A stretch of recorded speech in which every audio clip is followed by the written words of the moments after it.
कल तक हमारा न पूछ कैसा हाल था, मिलती कहीं आंख।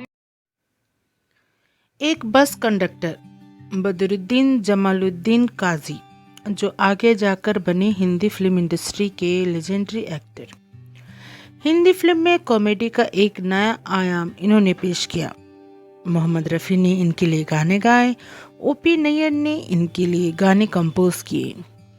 गुरुदत्त अपनी स्क्रिप्ट चेंज कर देते थे जब ये इनकी फिल्म में काम करते थे। हम बात कर रहे हैं जॉनी वॉकर की। जॉनी वॉकर का असली नाम बदरुद्दीन जमालुद्दीन काजी था। इनका जन्म इंदौर में हुआ था, जहां एक तरफ 15 लोगों से भरा परिवार था तो दूसरी तरफ गरीबी और भूखमरी थी। और ये वक्त था जब उन्होंने अलग अलग व्यवसाय में अपना हाथ आजमाया था। Bombay electric supply and transport यानी BEST के बस में इनको कंडक्टर की एक नौकरी मिली। लेकिन हमेशा खुश मिजाज रहने वाले बदरुद्दीन अपने पैसेंजर्स को भी खूब हंसाया करते थे। एक तरफ तो वो टिकट फाड़ फाड़ के उन्हें सीट पर बिठाते, तो दूसरी तरफ अपनी बातों से हंसाते। एक बार लेजेंडरी एक्टर बलराज साहनी उन्हीं के बस में ट्रैवल कर रहे थे और एक स्क्रिप्ट पर काम करते हुए उनका ध्यान बदरुद्दीन पर गया। उनके नायाब अंदाज को देखकर बलराज साहनी ने उनसे कहा कि जाओ और गुरुदत्त से मिलो, उन्हें एक ऐसे ही एक्टर की ज़रूरत है। जब बदरुद्दीन गुरुदत्त के ऑफिस पहुंचे तो गुरुदत्त ने उनसे कहा कि मुझे एक शराबी का किरदार निभा के दिखाओ। उन्होंने इस कदर उस किरदार को निभाया कि गुरुदत्त अपनी favourite scotch whisky Johnnie Walker पर उनका नाम रख दिया। यूं तो जॉनी वॉकर साहब ने ढेर सारी फिल्में की, लेकिन Baazi, Aar Paar, taxi driver, mister and missus 55, CID, प्यासा और नया दौर कोई नहीं भूल सकता।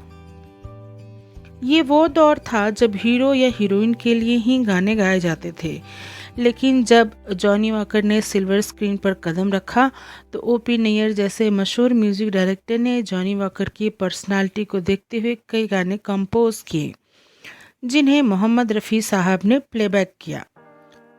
जॉनी वॉकर गुरुदत्त को अपना गुरु और मेंटोर मानते थे और कलकत्ता में एक शूटिंग के दौरान जॉनी वॉकर और गुरुदत्त ने एक तेल मालिश करने वाले को देखा।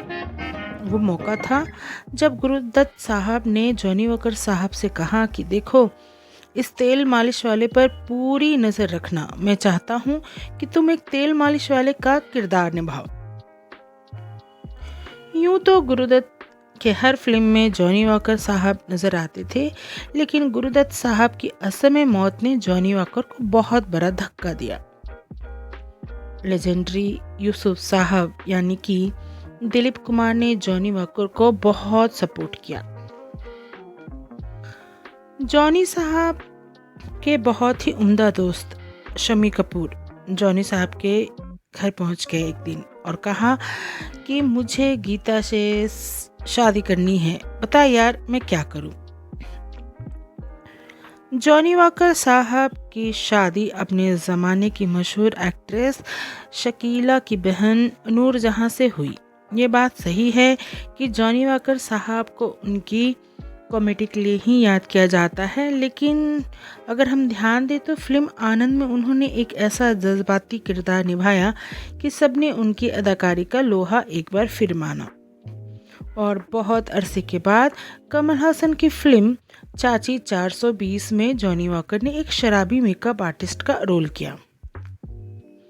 ये कहा जाता है कि उनके बहुत ही अच्छे दोस्त गुलजार साहब की गुजारिश पर ही जॉनी साहब चाची 420 में काम करने के लिए तैयार हुए थे।